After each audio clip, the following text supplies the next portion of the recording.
When I was younger, a cocktail of pharmaceutical drugs almost drove me to my death. And it's been a long up and down journey since then. And plant medicine has really been the thing that's not only saved my life, but also allowed me to maintain a much more stable equilibrium and function in a way where I can operate multiple businesses and just, have more vitality and creative expression than I used to when I was younger. So, to start with, this is not medical advice, and one of my goals with this video is to really examine my own thought process and my own experimentation throughout life, handling the various difficulties that have been thrown at me. And I want people to kind of think of treating themselves and really look at my story as a way to be your own scientist and really question the things that you're told. Because yes, we need to always get help when we're really struggling and when we're at these low points. Sometimes we can't do things on our own. But at the same time, we all understand ourselves the best. We're all living our own personal experiences in this physical body, and no one else can make certain decisions for you or tell you how you feel. And that's part of the challenge of medicine and creating any kind of treatment plan, is that, yeah, you can try to rely on others, but they can only take you so far. At a certain point, you need to step in, take personal responsibility for your own health, and then use that to go forward in the best way possible. So when I was younger, high school and college, really was, things just started to get difficult in general, because that's where the world becomes real and you have to kind of fight to survive, both mentally and physically. And so that kind of stress started to really, put some pressure on my psychology. And particularly when I went to college, that was when I started to experiment more and had more freedom, and I was drinking a lot and experimenting with various different drugs. Cannabis was a recreational thing for me on occasion. I wasn't even really a huge fan of it, honestly. It was just sort of like, oh, I'll puff a little bit, feel okay, on it. But drinking, was something I did regularly. I really enjoyed the hard, hitting, blunt, fucked up nature of what it did. And at the time, that was very appealing, because what I started to realize, especially in college, was there was just a lot of pain around me. That's why a lot of people were using substances. I felt a lot of pain myself. And I also felt the fake nature of the reality that I was being forced into and the path that I was walking. I was at Columbia University. I was on this track to go to Wall Street. And there's just a lot of stressed out people around me. They're all supposedly highly intelligent, but really intelligent, spending their energy and effort doing what exactly? Trying to make money, or trying to, fit into some rat race that's artificial, trying to be just a complete degenerate, not only morally, but, in many other different ways. I mean, there's just, no end to the irrational behavior that I saw. And so drinking was a way to just escape from all of that and just kind of blunt my senses. And that was one thing that kind of started my spiral in college, where there were a few points where I really, just started to question everything I was doing, question the nature of even what I was learning and the things I was being force-fed. And so I had a couple moments in particular where I really bottomed out. And I just kind of had a mental break, essentially. And one time in particular, I was hospitalized. And when I was drinking heavily, I used to have these times where I would black out. And on occasion, it wasn't often, but there were a few times in particular where I really don't even remember anything that happened. But I do know that it was pretty, it was a shit show, basically. And there was this one time in particular where I woke up and I'm in this nice little gown in St. Roosevelt Hospital in Manhattan. And I'm there, in a single bed, and have a roommate sleep next to me. And I get up, it's like early in the morning, kind of, I can tell by the light that's coming in through the barred windows. And I start walking, the door in this psych ward. And I realize that I'm, locked in there, basically. I can't get out, somehow I'm just here now. And I kind of remember how I got there. I was, on a bender, basically, and there were just certain circumstances that had kind of prompted that particular one. At the time, my life was very chaotic. There were just certain relationship problems I was having, academic problems.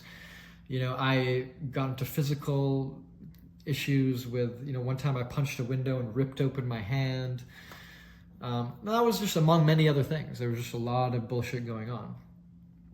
And so that was, when I was in the psych ward, that was the first time where I spoke to a doctor, and they told me, oh, you seem like you're bipolar.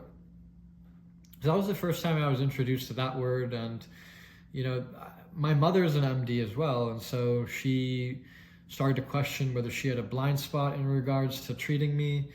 And now that was my label, okay, now I'm bipolar, and there's, you have bipolar 1, bipolar 2, and it's essentially this psychological, disease, so to speak, where you cycle between these states of depression and mania. And you can even have various states of depression, manic depression, and it can vary between various states of mania. Less severe would be called hypomania, and it can manifest in different ways in both of these extremes. And so when I looked at my life at the time, I was very much in denial. I was like, okay, this kind of sounds like me, maybe, but really, I just kind of happened to be in this situation. And then as the years progressed after that particular bottoming out event, definitely certain things happened again and again in a pattern where I started to realize, okay, maybe there is something to this, to this cycling up and down. And part of that is human nature in general. What does bipolar mean? It means there's two poles that you're cycling between fundamentally. And is life about living at this stable equilibrium where it's just like Zen and peace all the time? In theory, it's talked about when you look at like Buddha and certain meditations and yes, like in theory, the state of Christ consciousness is one of just pure bliss and just peace and but that's not the experience that we're cast into in this reality. In this reality, there's external and internal stimuli that we're constantly subjected to that are throwing us off of that stable equilibrium. And many of you have experienced that. These are things that are traumatic, and they're emotional, and they're loops that we get caught into. And treating it is not just a physical thing, it's a mental thing. It's a combination of various factors that go into, creating any kind of, treatment or even making things worse and just kind of being on that negative spiral. And so, at the time when I was in this psych ward, they put me on, that was my first experience being on a full range of cocktails of, Western medical types of drugs. And I'm not saying drugs aren't necessary in certain acute situations. They can be. But the design of most of these drugs is typically that, okay, we see that you have an acute issue, and it may not even be acute, it may just be a minor issue, right?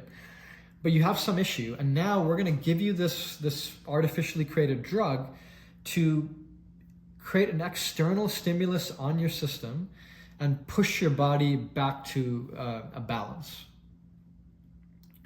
But now, the problem is, now you're maintaining a homeostasis based on this drug. And typically, the long-term side effects of drugs cause new problems. So now you have a side effect, right? At least one, if not multiple side effects. And then now you start taking a cocktail of drugs. So now you have a cocktail of drugs with a cocktail of side effects with a number of variables involved. And now you're just starting to do the juggling act.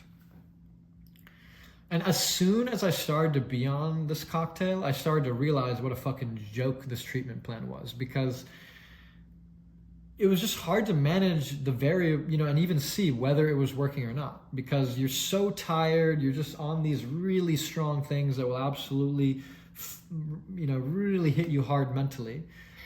And I was like, okay, how can I take this cocktail and even be myself? I was functioning as a shadow of what my best self was. And yeah, in life, we know we can't always be our best selves, but if I'm going to take a cocktail that will never allow me to be my best self, what's the fucking point of even living? And the last time I ever really walked into a medical office to see a psychiatrist, an MD, I'll never forget it, because it was just such an acute memory of listening, of kind of being in a position where someone who has this degree and treats all these patients is telling you what to do. And you're supposed to do what you're told in those situations. And what he did was he whipped out the nice chart and drew me this big squiggly line. And he's like, this is a normal person, right? This nice kind of line here. And this is you, this much larger squiggly line. And equilibrium is in the middle. So normal people, they have a normal range that's manageable, and you're on this crazy range here. You'll have these big highs, big lows, and we need to give you this cocktail right now to manage it and to squeeze you in this range. And if you don't take this cocktail, what's going to happen is you're going to get older, and these problems are going to compound, and you're probably going to end up committing suicide. And it was right there where, that hit me hard, and I almost checked out in a way, but I did listen to the little end of whatever this thing was as he wrote out his cocktail that he was prescribing me, and I took that little prescription pad and started the drive home. And I was thinking, just kind of dissecting like how I got here.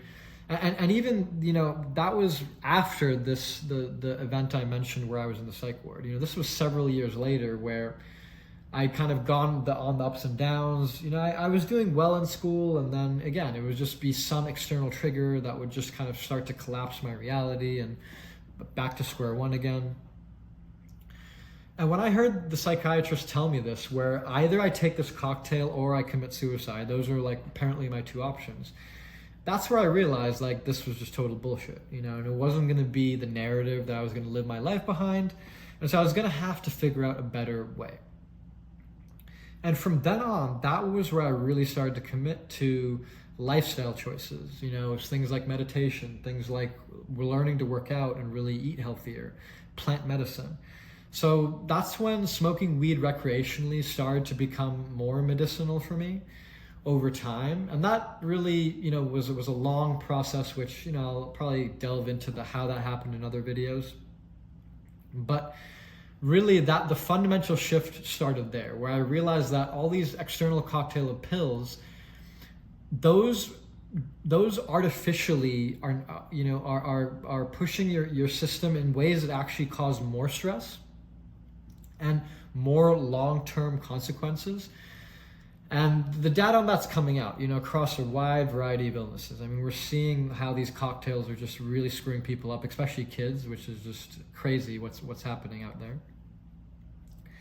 And the more I've studied, and really it's been the last couple of years, especially partnering with Chef Love, where as I've experimented with different edibles and tinctures and other forms of plant medicine, I've started to see that when you use plants and things that God gave us in nature, now these are things that can restore the body naturally back to homeostasis.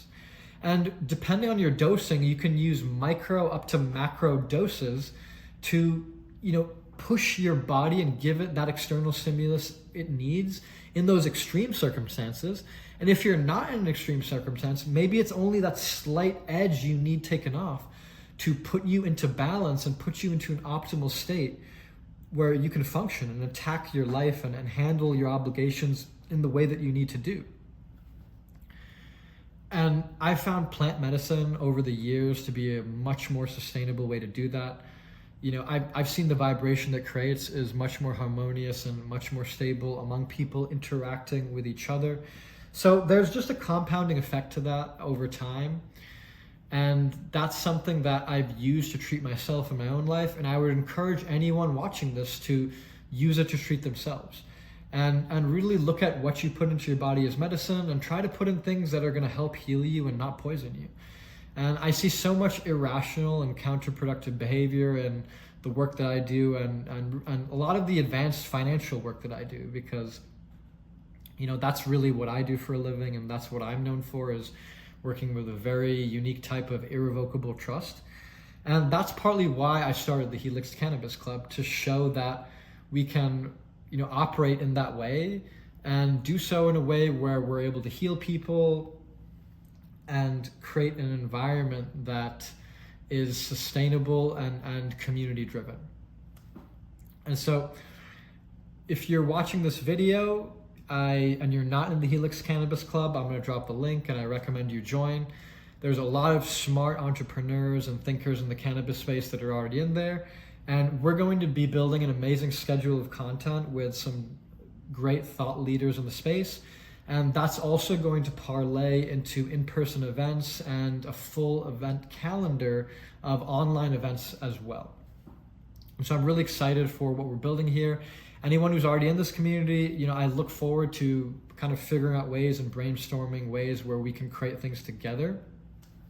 And if you can think of anything, or if you have any experiences in your life in terms of how you've, treated or combined different pharmaceuticals with plant medicine and how that's worked out for you, I'd love to hear your experiences in the comments. So I look forward to hearing from many of you, and I'll see you all in the next one.